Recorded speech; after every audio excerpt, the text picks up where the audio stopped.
Perfect. Well, like I was saying, it's my first NCRC participation, and I am thankful for being here and for being patient and understanding with me in my first one. The first hurt, but then you're supposed to like it. Well, my name is Julia Hodgins. I am a radio producer, volunteer, show host, and DJ in iHeart Latin America. It's a show here in CADL. I am an alumni from USB, this university. I'm a sociologist. And interculturality is something that has crossed my life many times. I think the first time I had an intercultural experience that was really something that made me look at life. Of course, I didn't know the word interculturality, but it was something that certainly got a part of me, right?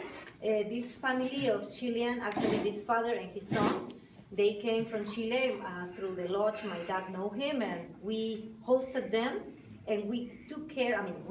How can I say, Ariel, the son, I was 5 years old, he was 6. He stayed in our house while his father went back to Chile during the Pinochet days to search for his wife, find if she was alive or not. She was still unfairly imprisoned, and get her out of prison and get her out to Peru, reunite with the child.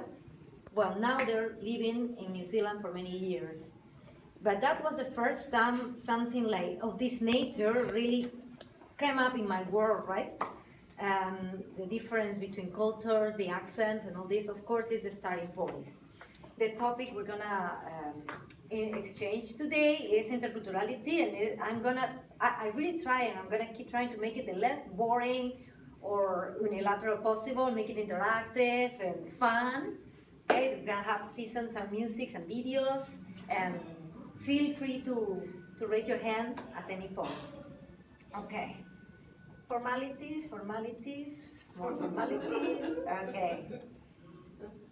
What is interculturality? There are many definitions. You say intercultural definition, you have 5 million definitions. So I work a bit in searching something that is available, which kinda makes sense.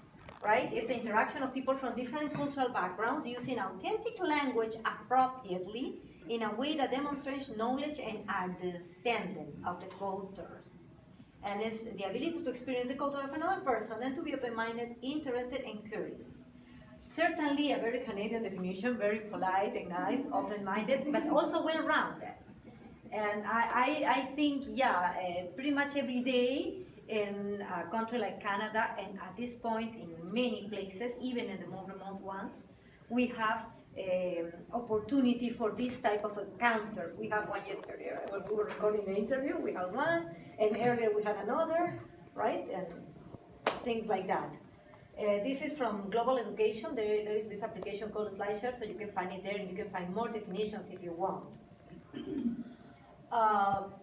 For me, in fact, what are we talking about when we say intercultural communication, interculturality in the radio? We're talking about many things, right? We talk about translation, culturalism, socialization, perception, continuum, diversity, morals, anything. I can send by email to anybody this if you want. Okay? There are many things in one step. In one exchange, in one attitude, there are many things mixed. So much that we're talking about something and somebody else feels offended. And it's fair to know why, right? So I think that is mostly the interculturality is sort of an awareness of difference and an acknowledging. Personally, that's what I believe. So then, there is a flip side of all this beauty, right? Oh, we're open-minded, we're intercultural.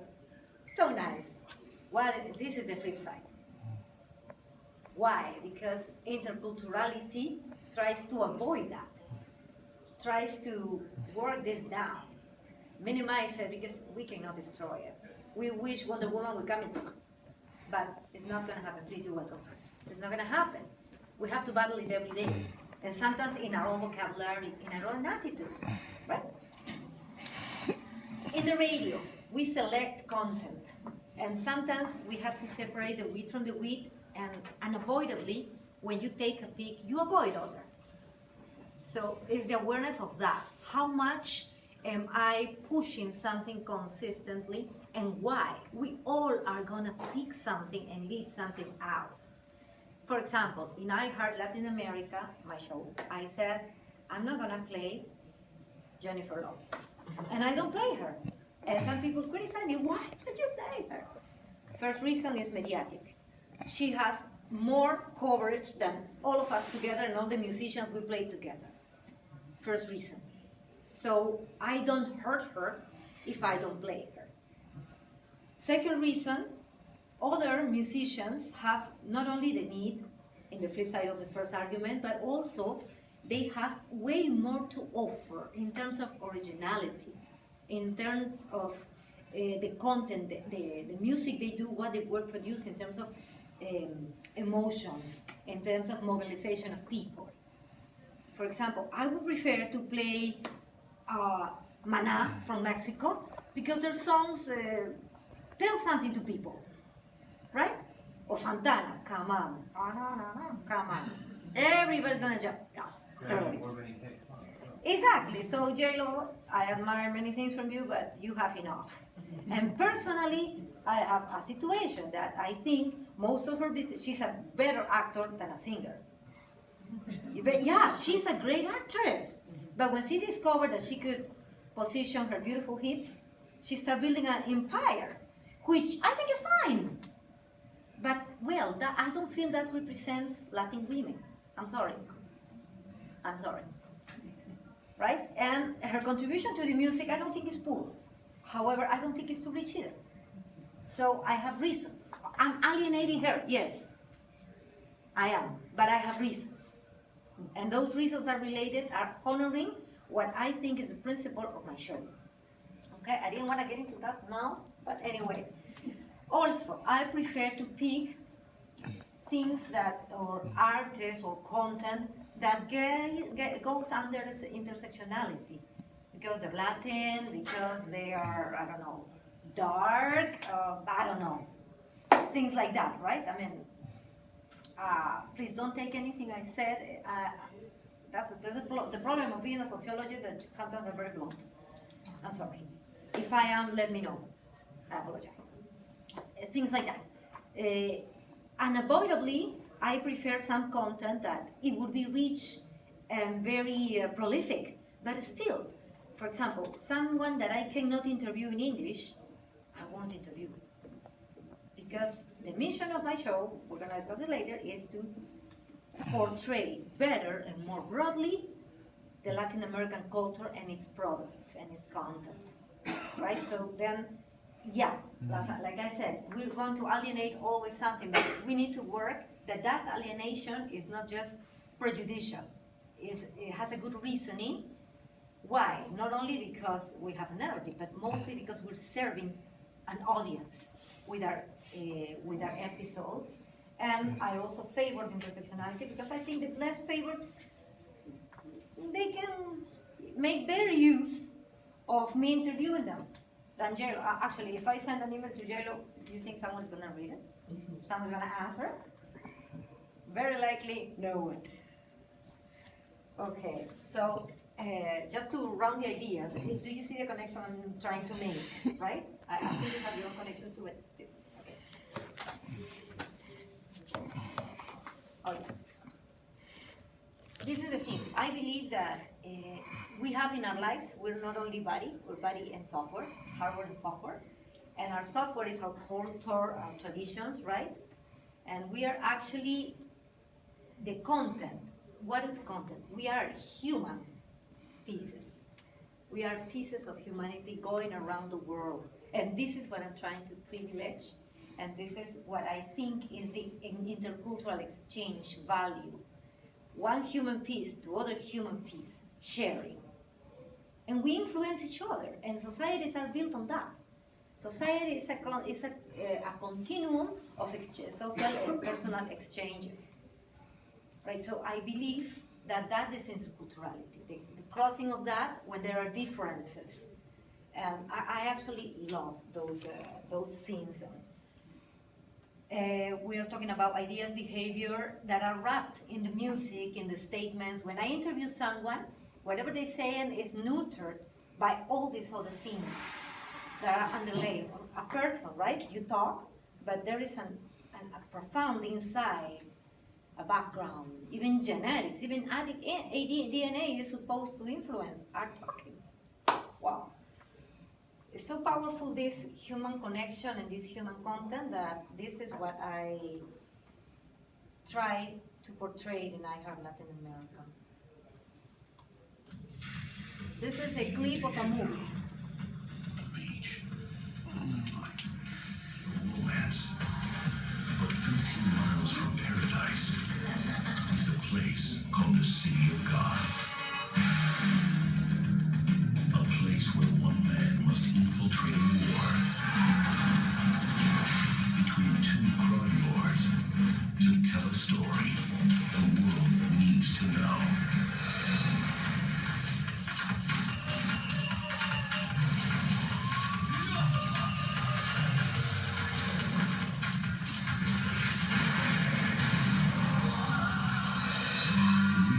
Proclaims irresistible and exuberant chronicle of crime. A true masterpiece. City of God.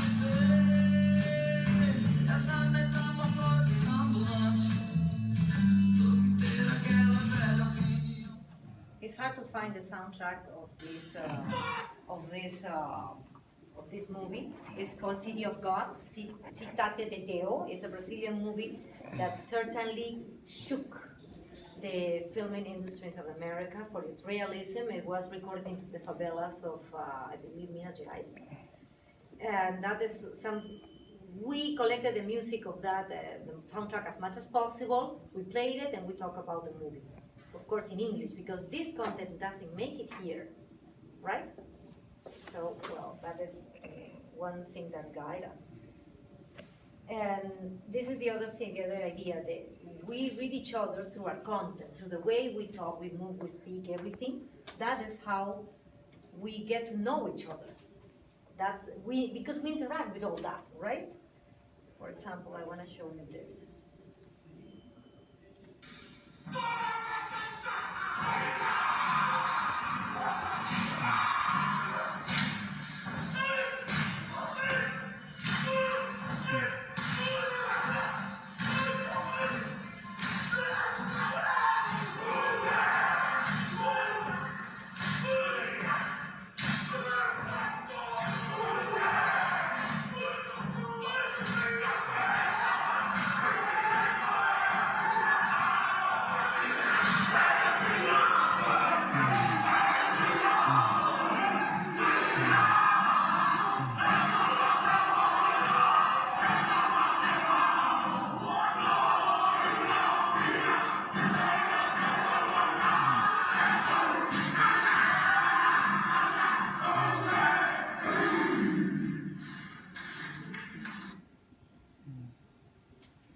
This is a typical expression of culture in New Zealand called haka.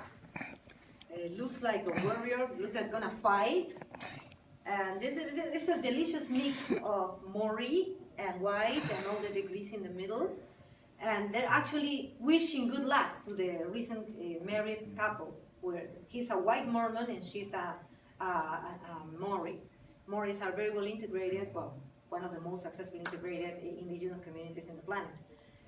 But I wanted you to look at that, right? This diversity of people dancing together with a very primitive internal feeling, right? It's powerful. It just hypnotizes me. I want to be there doing that. So this is what we're talking about, what I'm trying to say when I say the software of our lives, the content, how we reach each other, how we understand each other through that. So then what is interculturality? For me, is being in the middle. It is said that traduttore e traditore. You gotta push it to make it square. Oh, it's a square, yeah. Traduttore e traditore. The translator is a betrayer. Because when you're translating one content into another language, there's things that are gonna be missed. It is true, and being aware of that, I still believe that the role of mine as an aspirant intercultural show host is to be in the middle and to try to make to articulate the content in a way that is likable, that is engaging, that is relatable for people, and as well the content very well selected. And sometimes I have to translate the content, and I have to be very aware of being fair with both sides, with the audience that is listening to me and the people that I am trying to connect with them, right? So I'm sort of a, how can I say, catalyst. And it's fun, I love it. It implies responsibility and risks too. But I think the key point is the awareness of all that. If we keep a good vigilant awareness of what are we doing things and where are we going, what are we trying to, how can I say, highlight now, I think we're kind of over. And also open to hear the feedback. The other day I posted something in the CIBL feed in Facebook, and I was giving some feedback, and it's okay, it's good. It's good because sometimes we cannot keep a domination of the scene, right? We have to make room for everybody, and make room for not point. Watch the way we intend the content to be presented, how we wrap it. As I say, there are challenges. Every piece of content is gonna tell the people about me, about the radio, about the topic, and about the show. And again, never get tired of trying to make a fair representation of everything, a fair portrayal. Like someone was saying yesterday in a talking that this person was interviewed and all the good about the suicide, right? That they cut all the nice pieces and they only pretend the bad pieces. No. I think that is, you can see a biased editorial hand, right? And the content selection, again, you have the line or the purpose of the show. You have also the normativity, the standards. There is a band that I love, Molotov, from Mexico, but I cannot play them because they are full of coarse language in Spanish and in English. So I cannot even get away with the bad words in Spanish because they also use bad words in English. So sorry, Molotov. And I love them. They are very powerful, very combative, lots of social denunciation, political mobilization. They are just enormous. I can't, and I gotta be. Again, awareness of intersectionality and the own biases, not only the biases of others, but my own biases. Am I aware of that? It's a good exercise always for me. What am I not seeing? And I also go and ask people, what do you think? Do you have suggestions? Do you have something to tell me to enrich? That will help us to be aware of our own biases. Actually, from the beginning, I knew I was not going to play J-Lo, but a friend who was my co-host for a while, he was like, no, play J-Lo. And that helped me to see, why is that I'm doing this? Why I'm not doing this? So then I came aware of my narrative and why am I doing the things I'm doing.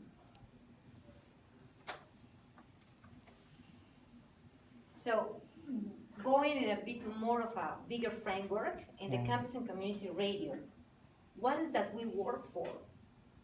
In general, we all. Because we present content because we want people to build on that, right? I want the music to be heard so people will learn, understand, sensibilize, connect, or maybe take action. Because we are not, like we were saying the other day, we don't do creations, we don't do commercial. What are we working for? To have an impact in the knowledge, in the imaginarium, in the transconscious, in the culture, right? We try to do, and we try to give room to the ones who do not have it. So that's our mission. We also try to invigorate the exchange of content because the building from each other will make us bigger, right? We are better together than alone. You see, our friend come from Argentina, and not only she gave me a wonderful interview yesterday, she brought me a lot of good music content that I'm going to start researching. Then take intercultural content to be part. Yeah, this is one of the biggest challenges because I see that I can play the music I select, but I wish one day that music to be included in the normal broadcasting of the radio. So the audience will not say, that's Spanish, it's for Spanish people. They say, oh yeah, that song is, yeah, I like it, yeah. What does it say? I don't know, but I like it. Right, and that's also a work for me, a responsibility for me to keep Audrey and Aaron on the top. You know, this is a new release. This is the best way I can do is try to connect with bands and get their new releases so that I start pushing the new. And I'm working on that, don't worry, I'm working on that. It's coming along. Okay, what do radio broadcasting in campus and community radio offer to content producers and to the audience? Like we were saying earlier, in what basis are we connecting them? What is this person, the producer, gaining or obtaining or kinda obtaining, right? What is the outcome positive for this person and the audience? What do they learn, gain, obtain? What is the outcome of all our work, of all my work? That's something I reflect a lot, and sometimes I know I'm taking risks, but I am very, how can I say, hopeful that there is people out there able to open their hearts, their mind, and their ears to listen all different. Sometimes, person I don't know tell me, oh, you're a Latin girl, I like your music. And I'm like, oh my gosh, I'm a sunflower.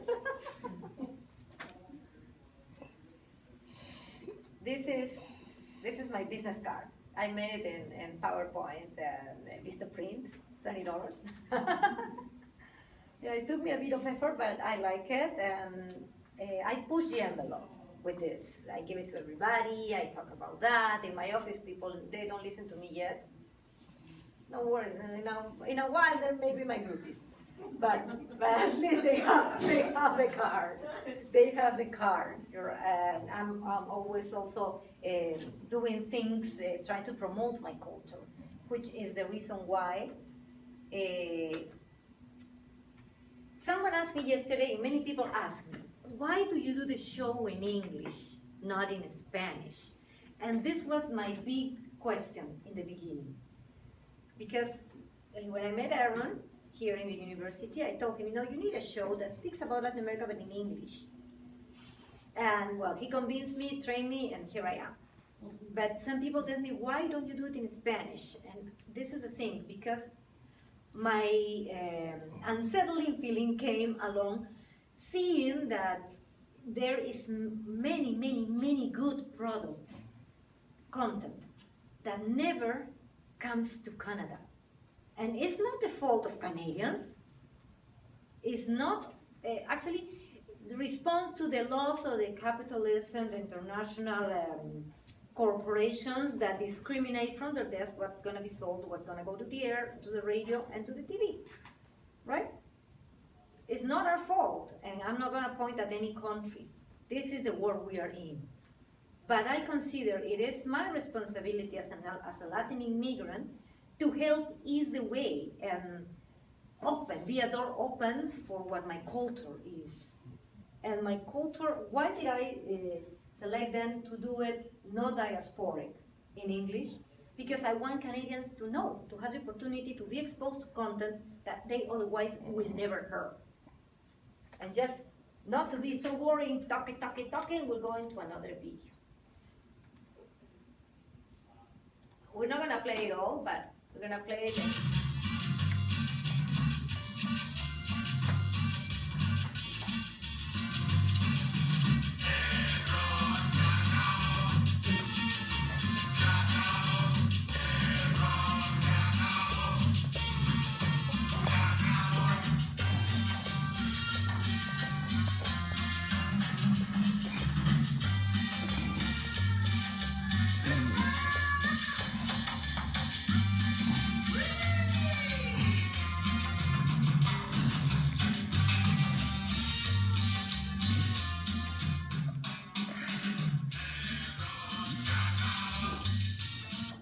Someone recognize that tune?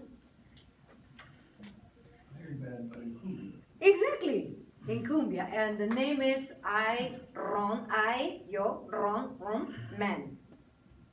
So he's playing. This is forgot his name. It's a British musician who went all the way to Colombia and recorded in Medellin in an old school studio, vintage studio, Fuentes studio, very famous, a collection of 3 or 4 vinyls called Onda Trópica with a lot of Colombian musicians.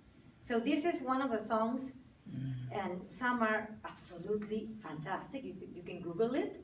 I have a playlist that I can send by email to anybody. Give me your emails, I'll send you the PowerPoint and the playlist. And it was an experiment, right? But this experimentation provides something so edgy, and speak to both cultures, to the Latin American culture and to the Anglo-Saxon culture who knows that song. So this is the type of thing that I privilege and love in the show. And this is another one.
Name of the tune?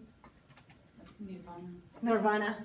Yeah, the feeling was out of that as an effect. Yeah, it's, I think, something along the way. I'm loving the, oh, sorry. I'm really loving the point that you're making right now, in terms of using your content to kind of speak and educate, really.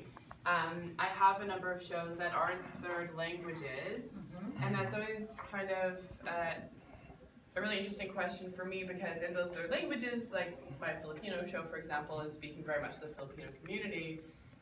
How would you say you can kind of strike a balance between being able to speak to that community, but also having it accessible for a broader audience? What do you think that looks like?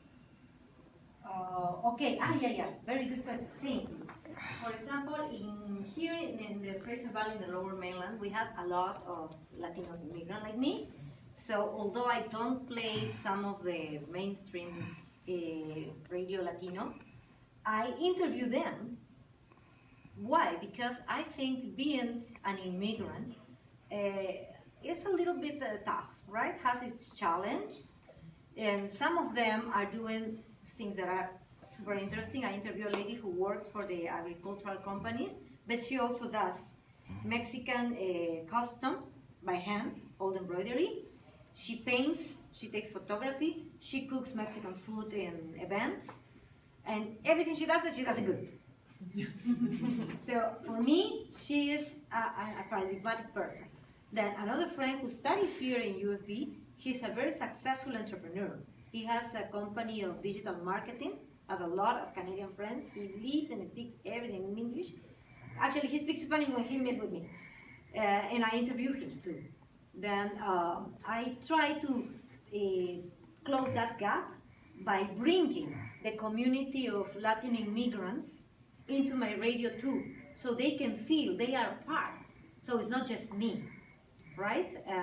For example, with my Latin girlfriends, we have a group called Latin Community of the Fraser Valley, and Show Canada interviewed us. And it was very nice because they came to one of our meetings and they interviewed us and they have a little report in the TV. And we were like, right? But I try to do things like that too. I found a magazine that is published in Montreal. It's called Hispanophone. They published in English, Spanish, and French.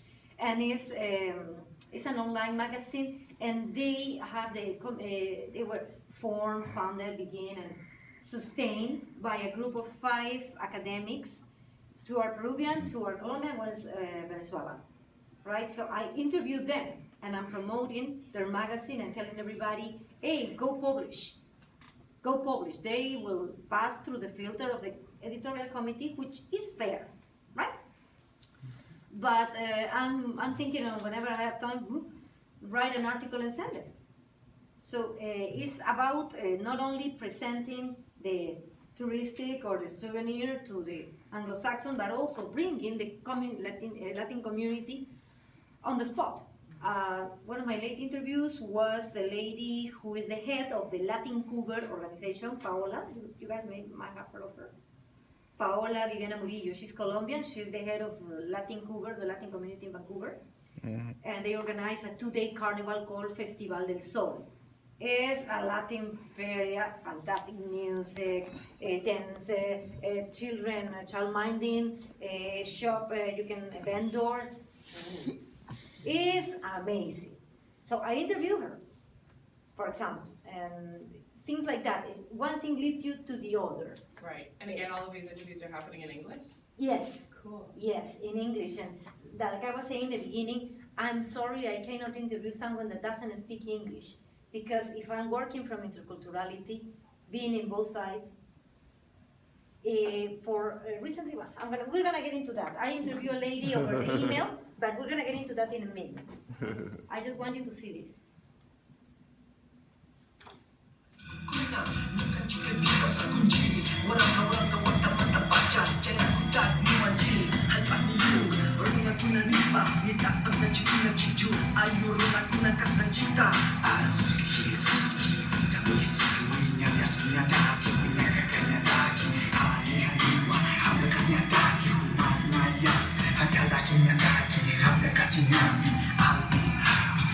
Can I make it reverse in case of just looking back?